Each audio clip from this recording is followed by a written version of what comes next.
भाजपचे नेते राजेशजी पांडे सध्या आपल्या समवेत आहेत. आपण त्यांच्यासोबत चर्चा करू. वंदे मातरमसाठी अगदी उत्स्फूर्तपणे प्रतिसाद मिळतोय, काय सांगाल? हा आपल्या देशाचा स्वभाव आहे. या देशाचा प्रत्येक युवक भारत मातेसोबत आहे.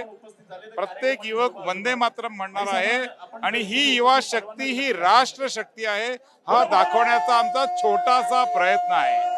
आज 7 वाजता जेव्हा इथे हजारो तरुण सामूहिक वंदे मातरम म्हणतील तो या देशाला एक संदेश असेल की देशचा युवा हा वंदे मातरमच्या सन्मानासाठी उभा आहे. दुसरीकडे राहुल गांधी छात्रों की गूंज या कार्यक्रमाच्या निमित्तानं सध्या पुण्यामध्ये आहेत.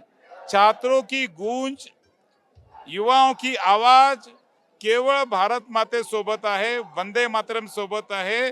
इस देश का युवा वंदे मातरम के सम्मान में है. हीच हा संदेश त्यांना पण आहे. काँग्रेस तुमच्यावरती आरोप करते की काल तुम्ही पहाड्याचे जे गुंड आहेत ते विद्यार्थ्यांवरती मारहाण करण्यासाठी लावले होते असा आरोप करताय. भविष्य सांगेल कोणी भाडोत्री गुंड आणले होते. भाडोत्री मुलं आणून त्या ठिकाणी शक्ती प्रदर्शन होतोय.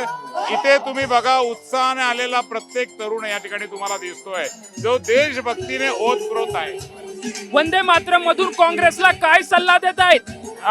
वंदे मातरम मधून काँग्रेसला काय सल्ला देताय तुम्ही? काँग्रेसला सल्ला नाहीये, हा या देशाचा संदेश आहे की जो जो वंदे मातरम म्हणेल तो या देशाचा खराच देशभक्त नागरिक आहे. जो जो वंदे मातरम म्हणेल तो या देशाचा खरा देशभक्त आहे अशी प्रतिक्रिया भाजपचे नेते राजेशजी पांडे यांच्याकडून मिळताना आपल्याला पाहायला मिळत आहे. कॅमेरामॅन सुशांत राऊत सोबत लक्ष्मण जाधव, पुणे मराठी, पुणे.